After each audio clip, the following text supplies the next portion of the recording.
Apariciones de la Virgen del Carmen en Garabandal.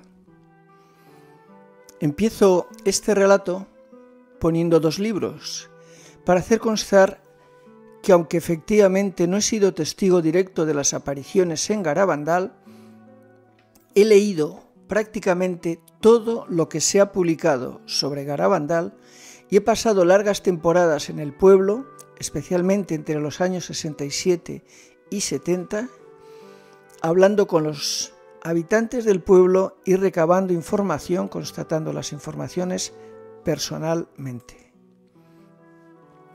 Garabandal era un pueblecito desconocido, perdido en las montañas de Cantabria. Esta es una vista de Garabandal cuando empezaron las apariciones. Ahí destaca la iglesia del pueblo, son casas rústicas, antiguas. No había teléfono, en muchos sitios no había agua corriente cuando yo empecé a llegar a Garabandal en los primeros años, en el año 66. Y esta es otra vista del pueblo, también como era al principio. Ahí se ve el Monte Ormazo, se ven los pinos, los 9 pinos, y se ve el pueblo a los pies del Monte Ormazo. El lugar es francamente majestuoso, es precioso. Vemos el pueblo abajo, los pinos, el Monte Ormazo, y vemos a Peña Sagra ya en las estribaciones de los picos de Europa, que tiene más de 2000 metros de altura. Y estas son las protagonistas de nuestra historia. De izquierda a derecha tenemos a Conchita, de 12 años, Maricruz, la más pequeña, que cuando empezaron las apariciones, cuando vio al ángel por primera vez, tenía solamente 10 años. Cumplía 11 a los 3 días, el 21 de junio. Loli, también de 12 años, cuando empezaron las apariciones, y Jacinta, también de 12 años, cuando empezaron las apariciones. Todo empezó el 18 de junio de 1961, domingo, por la tarde, al atardecer. Este es un manzano, la casa que había entonces, rústica, de piedra, y las 4 niñas que ya conocemos fueron a hacer una travesura, fueron a jugar, a coger manzanas de ese manzano. Luego se sentaron, la calleja entonces era como la vemos en esta fotografía, no como la encontraremos ahora. Las 4 se sentaron, estaban un poquito preocupadas porque pensaban que habían hecho una mala acción, que el ángel malo estaría contento, que el ángel bueno estaría triste. Vamos a tirar piedras al ángel malo que está a nuestra izquierda. Así lo hicieron y de repente Conchita entra en éxtasis, ve a un ángel. Las otras 3 niñas, que jamás habían visto ni sabían lo que era un éxtasis, se quedan sorprendidas, asustadas. Piensan que a Conchita le ha dado un ataque y su primer impulso es bajar al pueblo para pedir ayuda. Pero enseguida las 4 niñas, las otras 3 niñas también, participan en la misma aparición, en la misma visión. Se les aparece un ángel con un vestido blanco, las alas un tanto rosáceas y con la apariencia de un niño, más o menos de su edad o incluso un poquito más joven. El ángel no les habla, dura unos minutos la aparición, lo comentan a la maestra, lo comentan a algunas personas del pueblo y regresan al día siguiente. Ellas tienen el convencimiento de que no es algo aislado, sino de que empieza algo. Vuelven y mientras están esperando, empiezan a rezar Ave Marías. No se presenta el ángel, vuelve cada una a su casa y cuando Conchita está en su casa, oye una voz, la voz del ángel, que le dice: no os preocupéis, que me volveréis a ver. Llama la atención que el ángel no le habla a Conchita en singular, no te preocupes, sino no os preocupéis. Le habla a Conchita como representante del grupo para todo el grupo. Vuelven al día siguiente, tampoco le ven, solamente a los 3 días se presenta el ángel. Esta es una fotografía de las del principio en las que vemos a las 4 niñas. El ángel se le va a presentar en total 9 veces, desde el 18 de junio al 1 de julio. Este 1 de julio les habla por primera vez.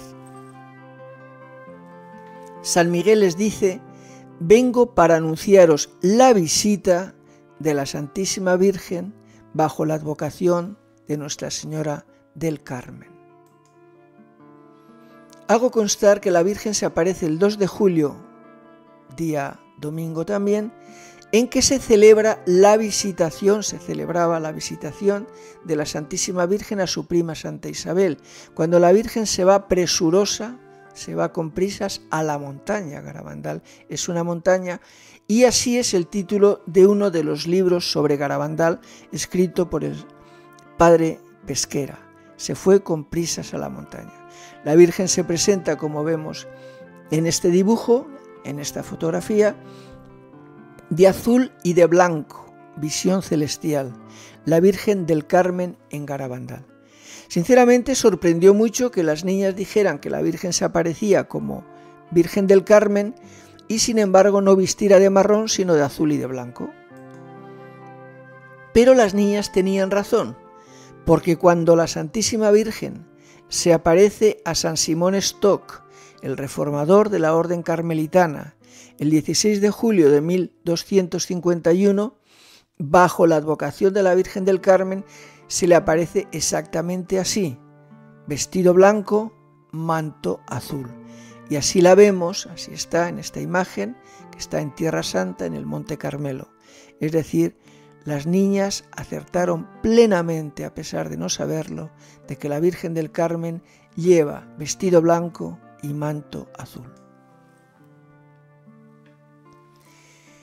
El 13 de octubre del año 1917, los videntes de Fátima, después del milagro solar, del prodigio solar, tienen varias visiones, varias escenas, y la última de todas es la Virgen del Carmen.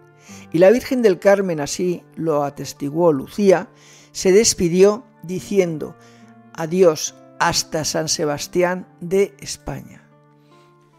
Esto no es una invención, nadie se habría atrevido a inventar esto. Fue recogido en el libro Episodios maravillosos de Fátima, escrito por el doctor Nunes Formigao, sacerdote, Nunes Formigao, y publicado en 1921. Tenemos el título, tenemos el autor y tenemos la fecha.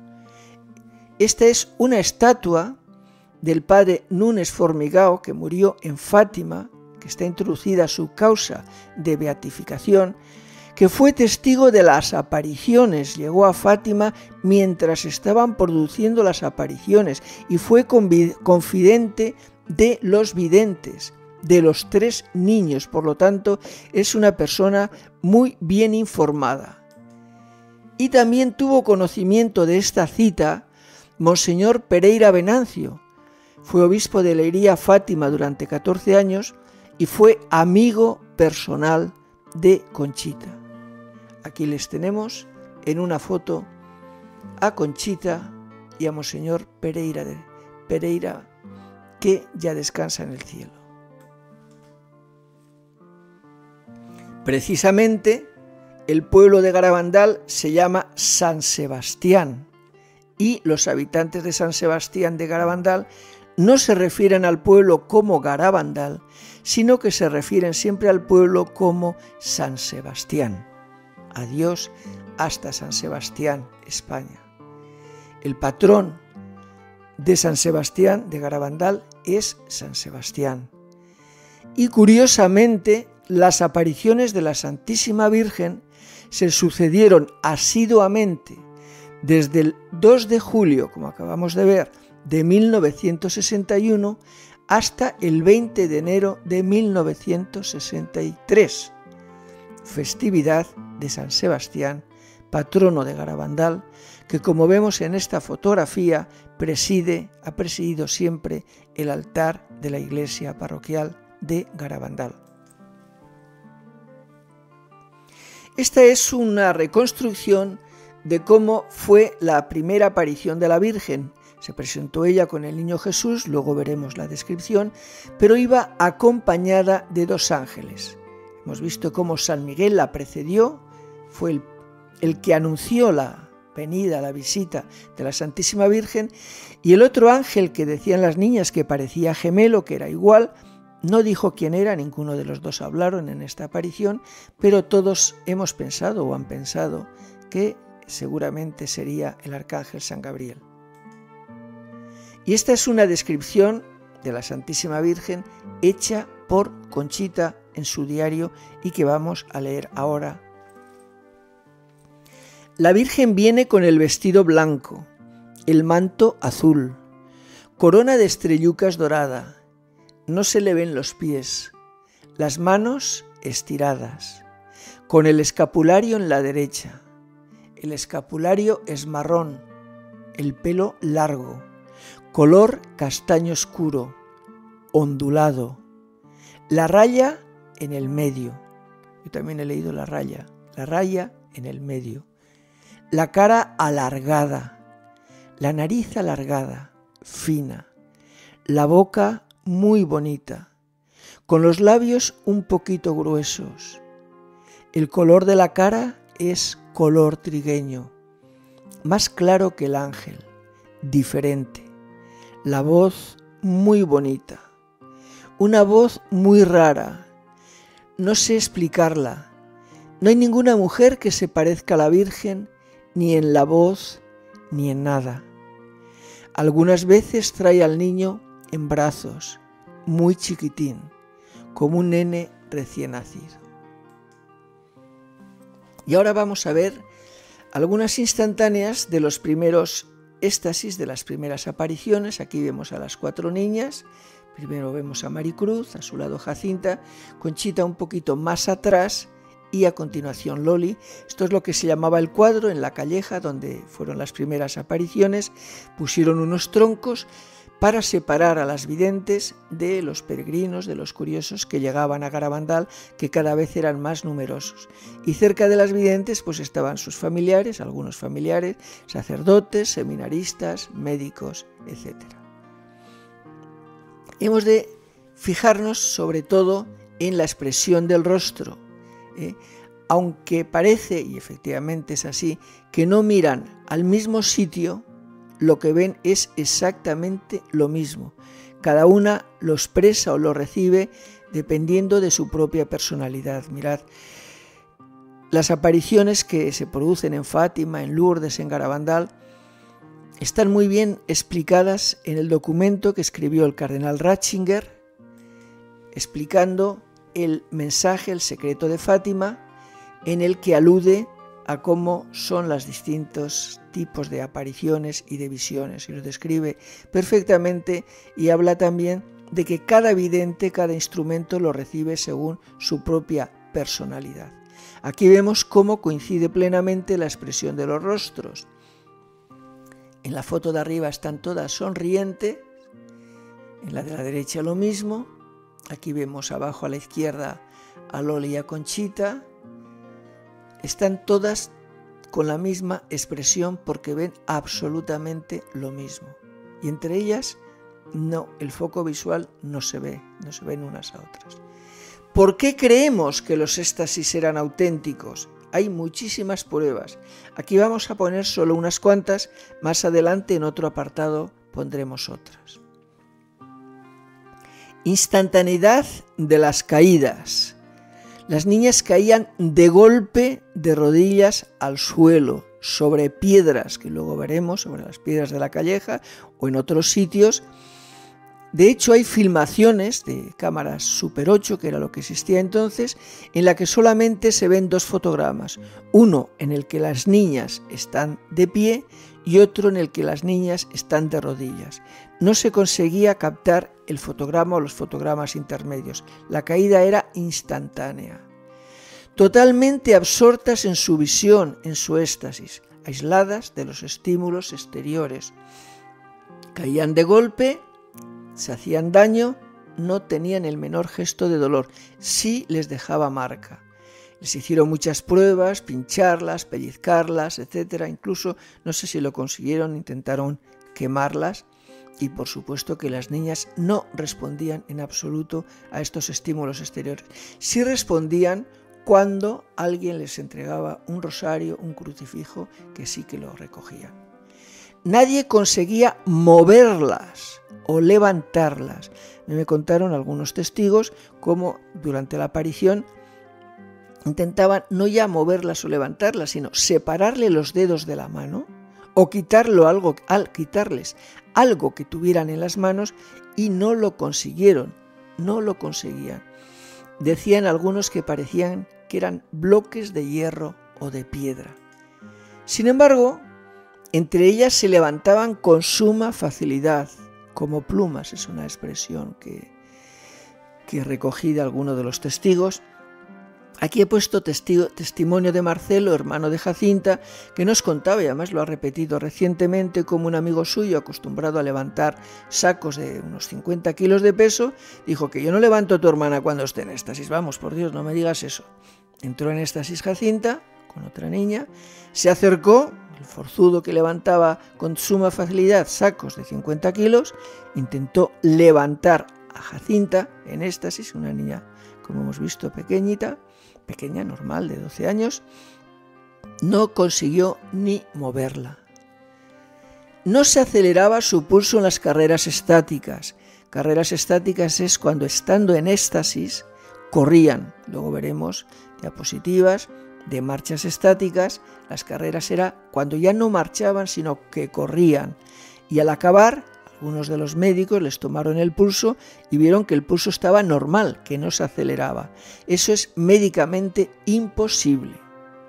Las niñas, si corrían o si andaban, no eran conscientes. Ellas no sabían si habían estado paradas en el mismo sitio, o si habían recorrido toda la aldea, o si habían subido desde la Calleja hasta Los Pinos. Pasaban noches enteras rezando y en éxtasis, y al día siguiente estaban tan frescas. Esto es para mí importantísimo, porque denota no solamente que los éxtasis eran auténticos, sino que los éxtasis eran de Dios.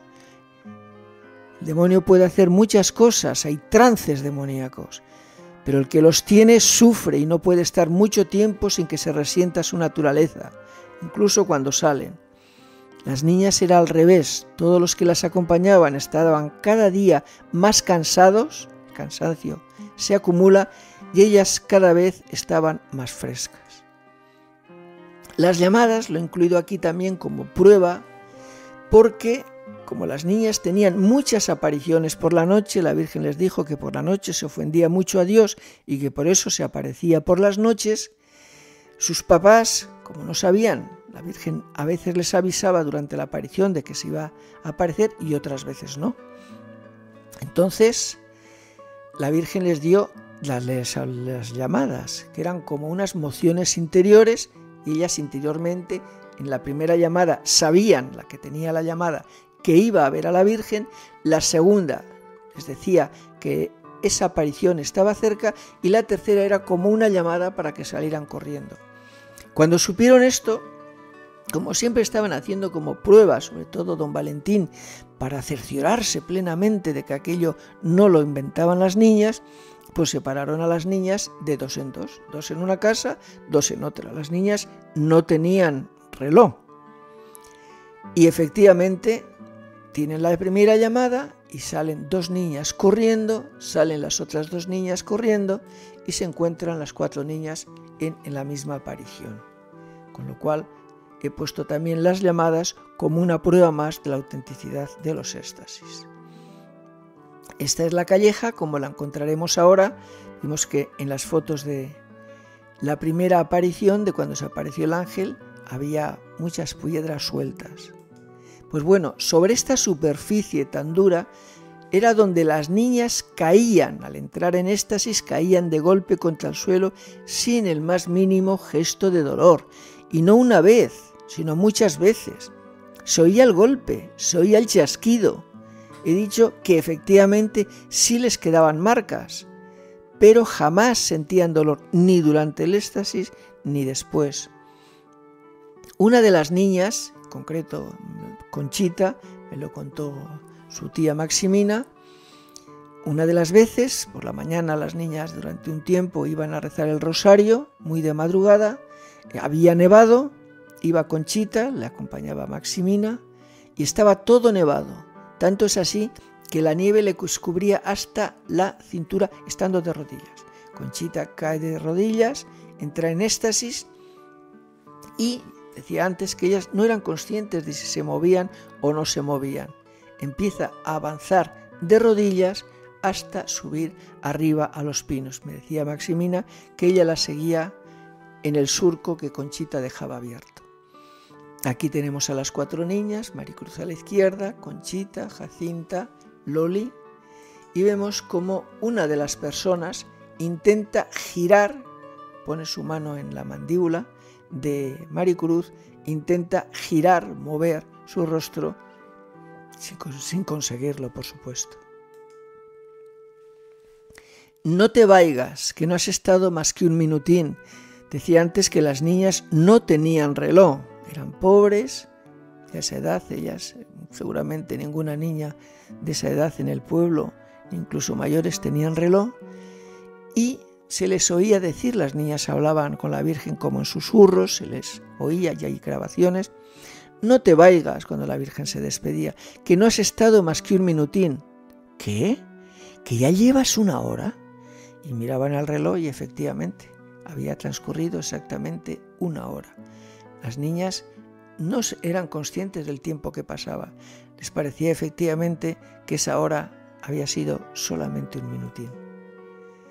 Decía antes que muchos médicos, muchos doctores estudiaron las apariciones de Garabandal, comprobaron cómo después de una marcha estática el pulso era normal, no se aceleraba, incluso me decía el doctor Celestino Ortiz en Garabandal, en la taberna de Ceferino, que en paz descanse, como no solamente el pulso era normal, sino que no tenían la más mínima sudoración. Aquí vemos al doctor Celestino Ortiz tomando el pulso a Conchita durante un éxtasis. Intervinieron bastantes sacerdotes y bastantes médicos. Otro de los médicos destacados que estudió a fondo las apariciones de Garabandal y las defendió porque llegó a la conclusión de que eran realmente sobrenaturales fue el doctor Puncernau de Barcelona. Aquí tenemos a 2 médicos que formaron parte de la, entre comillas, comisión, esa comisión que formó el Obispado de Santander de 5 miembros, entre los cuales estaban estos 2 sacerdotes. Estaban 2 sacerdotes, Odriozola, el padre Odriozola, estaba Juan de Val Gallo, el que luego sería obispo de Santander, que fue con mucho el más honesto de todos. Aquí les tenemos, el doctor Piñal es el de las gafitas negras y el doctor Morales es el que está detrás. El doctor Morales era la figura más importante, más predominante, era un psiquiatra muy importante de Santander, muy acreditado y por supuesto muy racionalista. El doctor Morales, tenemos aquí a la derecha perfectamente, tenemos a otro doctor tomando el pulso a Loli, confesó el doctor Morales años después que los acontecimientos de Garabandal fueron de la misma naturaleza que los acontecimientos de Lourdes y de Fátima. Igual, inexplicable, sobrenaturales. En Garabandal no hubo ni comisión ni investigación. Fue un simulacro. Esto es tremendo. Esto es tremendo. No se quisieron estudiar realmente las apariciones de Garabandal. No hubo investigación, no hubo una auténtica comisión. Fue todo un simulacro. Yo asistí a una conferencia en Santander que dio el doctor Morales defendiendo las apariciones de Garabandal porque él había tenido pruebas personales y confesó que él fue enemigo acérrimo, no sé si utilizó esta expresión u otra, pero que él era incrédulo al principio, pero tuvo sus pruebas personales y que había llegado a la conclusión de que todo aquello era realmente inexplicable. Casi siempre veían a la Santísima Virgen sola la primera vez, como vimos en la imagen, cuando explicaba lo de la Virgen del Carmen, venía con el niño Jesús, porque la Virgen del Carmen tiene al niño Jesús en brazos. pero la mayoría de las veces venía sola, sin el niño Jesús. Solo en la primera aparición vino con el niño Jesús, en la última, cuando se despide de Conchita el 13 de noviembre del 65, viene con el niño Jesús, y luego solo venía en contadas ocasiones con el niño Jesús, Navidad o en alguna otra fiesta.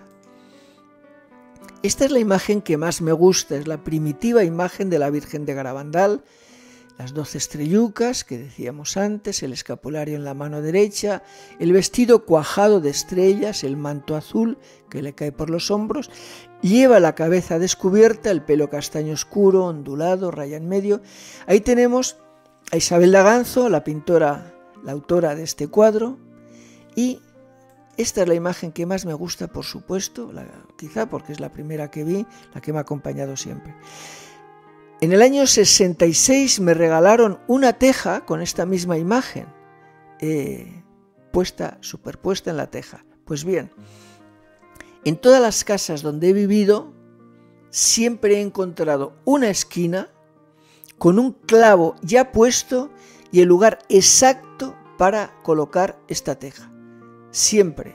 Es como si estuviera la casa preparada para que esta teja, la Virgen de Garabandal, presidiera la entrada de la casa. Siempre. Decíamos antes que casi siempre venía la Virgen sola, pero que de vez en cuando traía al niño Jesús. Cuando traía al niño Jesús, habían transcurrido pues a lo mejor 2, 3 meses, 4 meses, desde la vez anterior en que había traído al niño Jesús. Y las niñas se extrañaban de que el niño Jesús estuviera como antes. El niño no ha crecido ni nada, está como estaba. Claro, pensaban, se han transcurrido 3 meses, 4 meses, el niño tenía que haber engordado un poquito, haber crecido un poquito y sigue igual. Algunos de estos diálogos están grabados, son diálogos realmente preciosos. También le preguntaban a la Virgen, ¿y cuando no traes al niño, dónde lo dejas? ¿Posado en alguna nube o en una cunita en el cielo?